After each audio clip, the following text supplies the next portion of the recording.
Let's face it, we humans can sometimes be terrible communicators. But being willing to have tough conversations, well, that's just part of being a grown-ass woman. Hey everyone, it's Emily here with Bossed Up, and I'm here to help you craft a happy, healthy, and sustainable career path. When someone slights us or offends us, speaks over us, or right past us, it's always 1,000 times easier to let it go. Bite your tongue. Don't say anything about it. But you know what? Sometimes being the boss of your own life means getting comfortable with uncomfortable conversations. Whether you're navigating a sticky situation at work or in your personal life, here are a couple core strategies to take into having a tough conversation that doesn't have to feel so tough. First and foremost, get crystal clear on your ideal outcomes. What are your goals?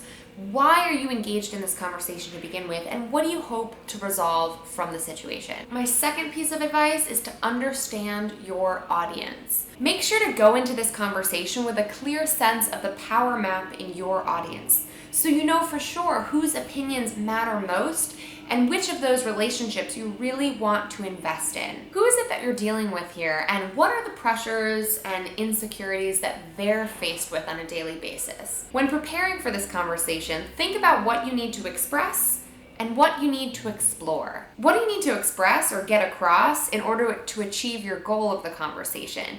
And what is it that's still unknown? What do you need to explore and ask open-ended questions from the other person in this conversation? Those exploration questions can help you better understand the motivation and the intent behind whatever it is that went down. And it's so critically important to be willing and open in listening as much as we're talking in these tough conversations. Be prepared with open-ended questions so you can get curious, not furious, when dealing with a tough situation. And finally, this is a skill that can help all of us, but is especially important for women when we're being assertive through tough conversations like this one.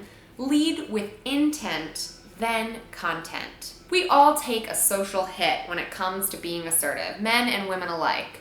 But women are more likely to be seen as unlikable or unqualified when we're being forceful or assertive in standing our ground. And that can be a real problem when having tough conversations that are part of being a leader. But according to behavioral psychologists, if you express a statement of intent or clarify exactly why you're about to have the conversation that you want to have before you launch right into it, you can help mitigate some of that unconscious gender bias that makes you come across as less likable just for being a leader, just for being assertive and doing your job. Just a quick statement of intent can make all the difference. It might be as simple as something like this. Listen, I think it's important that we both feel that we have an open and collaborative and communicative relationship in order for us to do our jobs well. Something as simple as that can set the stage for the tough conversation you're about to launch into.